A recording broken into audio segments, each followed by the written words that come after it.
There are rules every rider knows. Then there are the ones nobody talks about. Not because they're unimportant, but because most people don't even know they exist. These aren't the basics, they're not in the handbook, and they're not the kind of tips you hear in a parking lot chat with weekend warriors. These are the deep, unspoken motorcycle rules.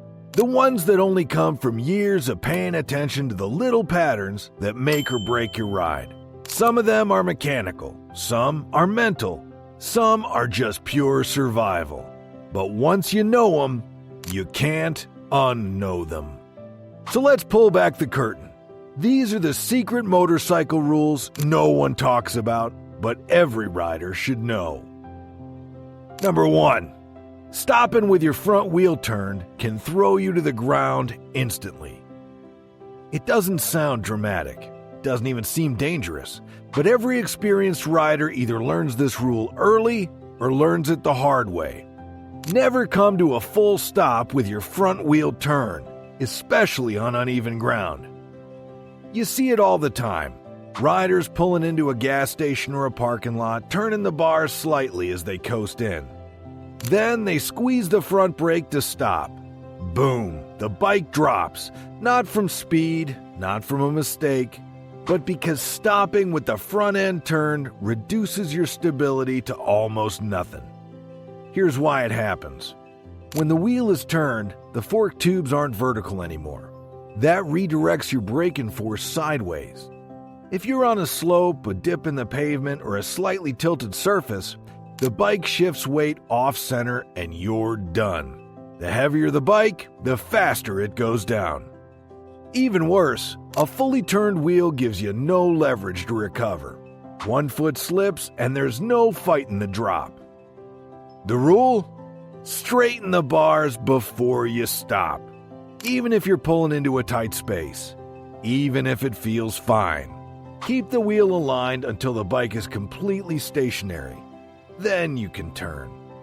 This isn't something they put in riding school diagrams, but every dropped bike at 0 miles per hour proves it matters.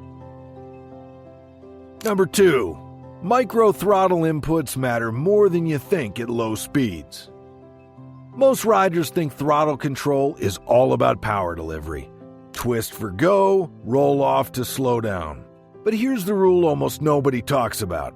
At low speeds, the tiniest movements of your throttle are doing way more than you realize, and they're either making your life easier or way harder. When you're riding at a walking pace, maneuvering in a parking lot, splitting lanes, doing a U-turn, your clutch and rear brake are doing a lot, sure. But it's the micro adjustments on your throttle that keep the bike stable. A 2% roll-on can smooth out a turn. A sudden 5% blip can cause a lurch.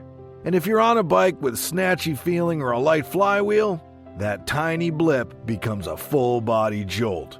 You don't notice it until you really start to feel the difference between a steady hand and a noisy one. Even the weight of your hand resting on the bar can accidentally roll the throttle just enough to mess up your balance. The rule? At low speed, treat your throttle like a scalpel, not a light switch. Train yourself to find and hold exact percentages of throttle. Practice slow riding with steady input while using the rear brake to fine-tune speed. This kind of throttle discipline doesn't just help with tight maneuvers, it makes everything smoother. And once you master it, you'll wonder how you ever lived without it. Number 3.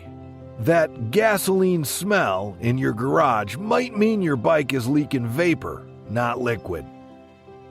Most riders think fuel leaks only matter if you see drips on the ground. If nothing's pooling, nothing's wrong, right? Wrong. There's a lesser known but very real danger that sneaks up on a lot of riders. Fuel vapor leaks. And they're almost always ignored because you can't see them.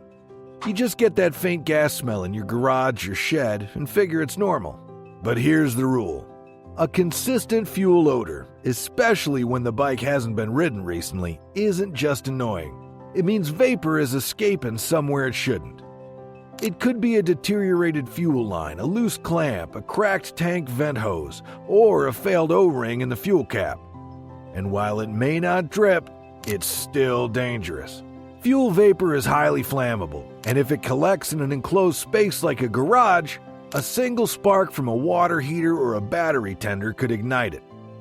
It's also how many older bikes end up with gradual, invisible fuel system damage, because vapor escaping means oxygen and moisture are getting in. The fix? Track down any persistent fuel odor. Check vent hoses, caps, and clamps. Use your nose like a tool. If you store your bike indoors and it consistently smells like gas, that's a warning sign, not a quirk. It's one of those rules you only learn after something scary happens. But now you know, before it lights up your garage. Number 4. If your side stand bounces when you ride, it's slowly destroying itself.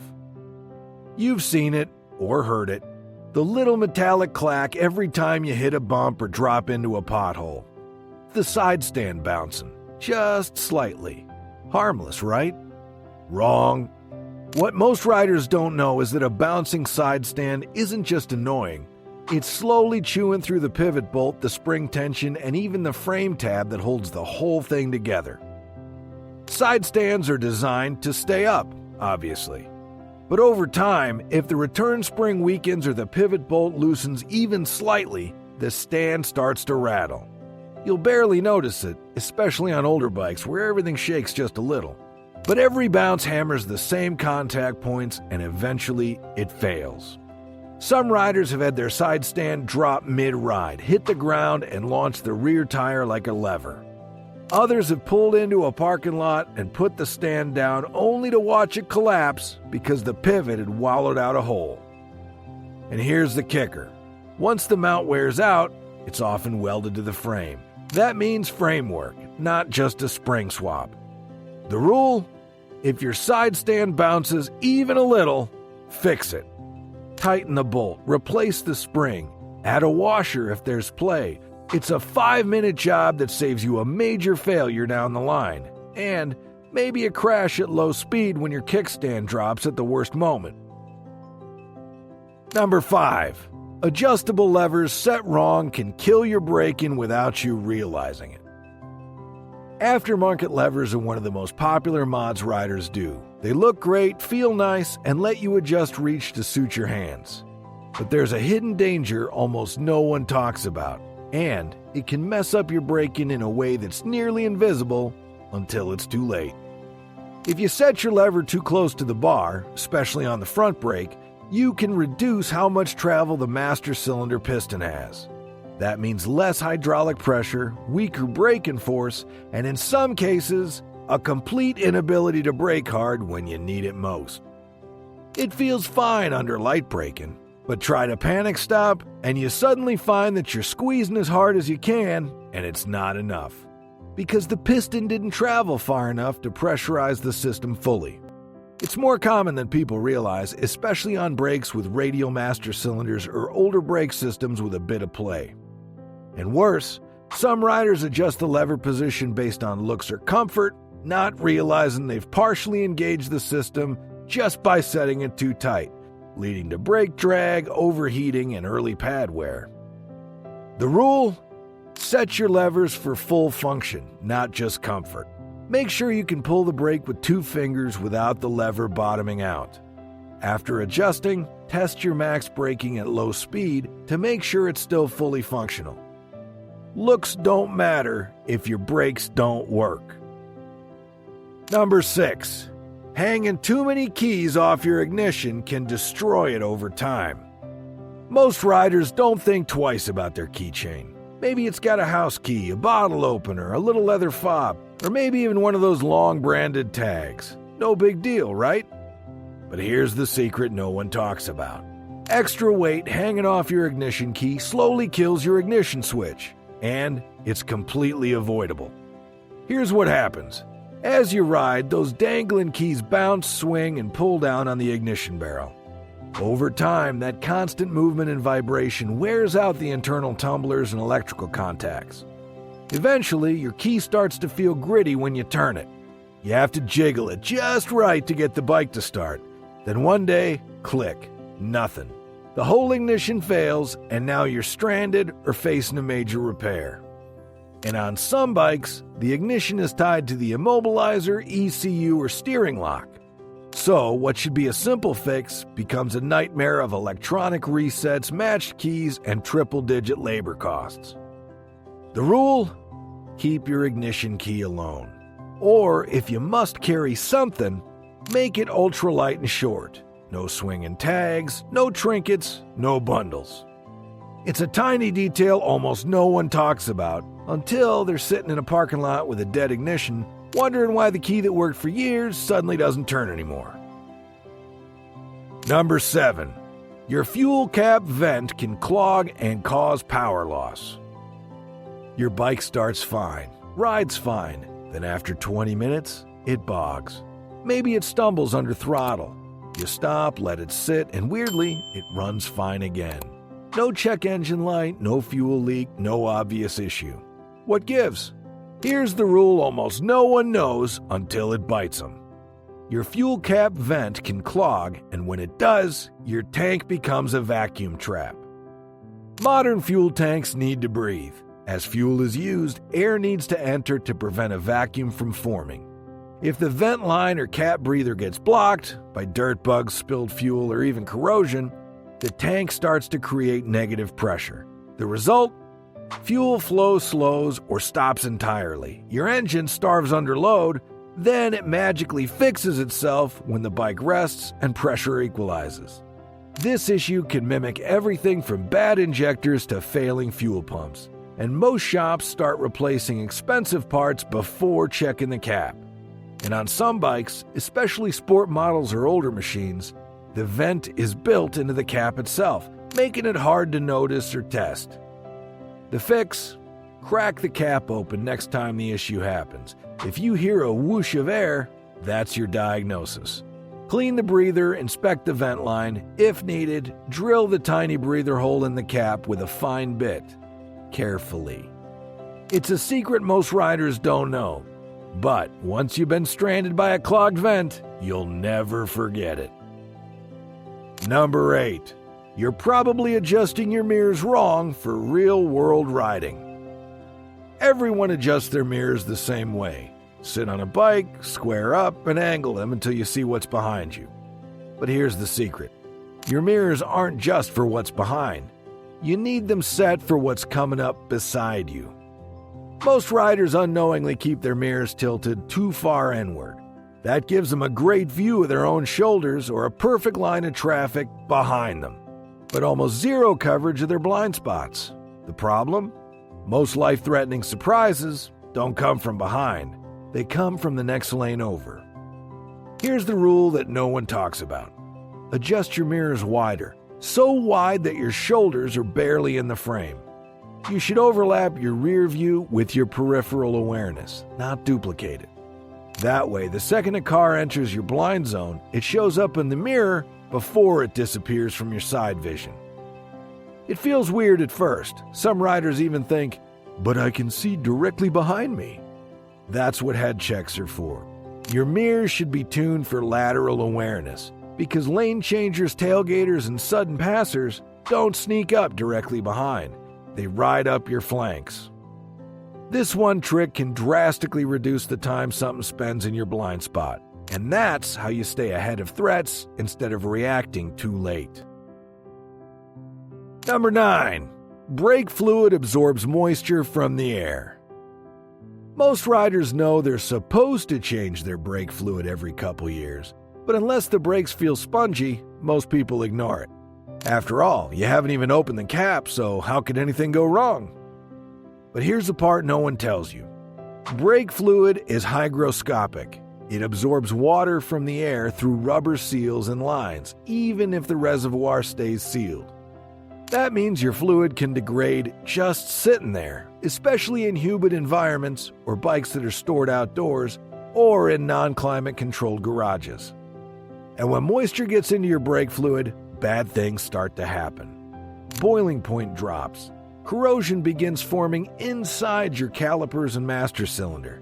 And worst of all, you won't feel it until your brakes fade when you need them the most. usually during aggressive riding, hard stops, or emergency braking on hot days. You can't top it off and expect it to be fixed. You can't eyeball the fluid and know what shape it's in. And unless you're using a brake fluid tester, which most riders don't, you're guessing. The rule? Flush your brake fluid every 1 to 2 years, even if you barely ride, especially on older bikes or anything with rubber brake lines. It's cheap, fast, and it can prevent complete brake failure when you least expect it. It's not glamorous, but it might be the only thing between you and the car you almost stopped for. Number 10. Your clutch free play changes as you ride, and most riders never recheck it. Clutch free play seems like a set it and forget it thing. You adjust the lever once, feel that perfect bite point, and move on. But here's the part no one tells you. Clutch free play can change while you ride, sometimes within a single session. Why? Because as your bike heats up, the clutch cable expands, the plates heat soak, and hydraulic systems, if equipped, shift slightly in pressure. That perfect 2 to 3 millimeter gap you had when the engine was cold, it might shrink to zero. And once you lose that free play, you're in danger of riding with a partially engaged clutch, even if it feels normal. That leads to poor performance, slipping under load, and accelerated clutch wear. In bad cases, it also causes clutch drag, which makes downshifting rough or causes the bike to creep at a stop even with the lever pulled in. And if you're riding twisties, track days, or city traffic, the heat builds up fast and that slack disappears quicker than you'd expect. The rule? Don't just set free play once. Check it throughout the season. If your clutch starts feeling off, don't jump to conclusions. Feel the gap at the lever. If there's none, you probably lost the buffer. Number 11. Leaving your bike in gear at a stop isn't just a safety move. It prevents transmission damage. When you stop and pop the bike into neutral, your transmission is disengaged, but your output shaft is still spinning slightly, especially if the clutch is dragging even a little. And over time, that gentle, constant spinning while the bike idles in neutral can round off dogs and wear shift forks, especially on bikes with tighter gearbox tolerances or lighter oil. It also creates a tiny shock load every time you click back into first, particularly if you let the clutch out a little too early or don't match revs cleanly. Multiply that by thousands of lights over years of riding, and you've got a box that shifts like gravel. Leaving the bike in first at stops keeps the transmission engaged and stable. No clunk, no chatter, no mid-stop shock loads. Just steady engagement, ready to roll. And yes, keep your hand on the clutch, don't let it creep. But doing this also keeps you mentally alert and physically ready to react, instead of treating every stop like a parked moment. It's one of those habits that feels small until your gearbox thanks you at 60,000 miles. Number 12. Your coolant overflow hose can act like a pressure relief valve, and if it's clogged, you're toast. Most riders never give a second thought to the little rubber hose dangling near the bottom of the bike, the one connected to the coolant overflow bottle or radiator neck. But that line isn't just there to vent extra fluid. It plays a critical role in regulating pressure and preventing your cooling system from turning into a steam-powered volcano. Here's a rule almost no one knows. If that hose gets kinked, pinched, melted, or clogged with dried coolant or grime, your bike can't relieve excess pressure. And when the system can't vent properly, it starts doing something much worse. It builds heat and pressure until it finds a weak spot.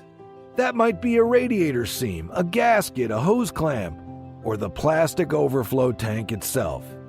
Suddenly, your bike's spraying coolant at a stoplight, the temp light's flashing, and you're wondering how things went south so fast. This problem is especially common on bikes that have been modified, crashed, or repaired by someone sloppy. The hose gets rerouted poorly, zip-tied too tight, or replaced with something that collapses under vacuum. The rule? Inspect your overflow hose every season. Make sure it's clear, soft, properly routed, and not touching hot exhaust parts. Blow through it if you have to. A 5-minute check can prevent a full-on cooling failure that leaves you stranded or worse, damages your engine. It's one of the smallest parts on your bike and one of the most quietly critical. These rules don't make you look cool. They don't win arguments online, but they keep your bike running longer, keep your body safer, and keep your mind sharper. So here's your move. Go back to your bike. Look at it differently. Think about the parts you've been ignoring, the habits you've developed, and the assumptions you never questioned. And if even one of these rules changes how you ride tomorrow, it was worth it. Got a secret rule of your own? Drop it in the comments. Let's pass the real knowledge around before someone learns it the hard way. If this helped you out, hit that like button and subscribe. The stuff no one talks about? That's exactly what we're here for. Ride smart, stay sharp, and keep the rubber side down.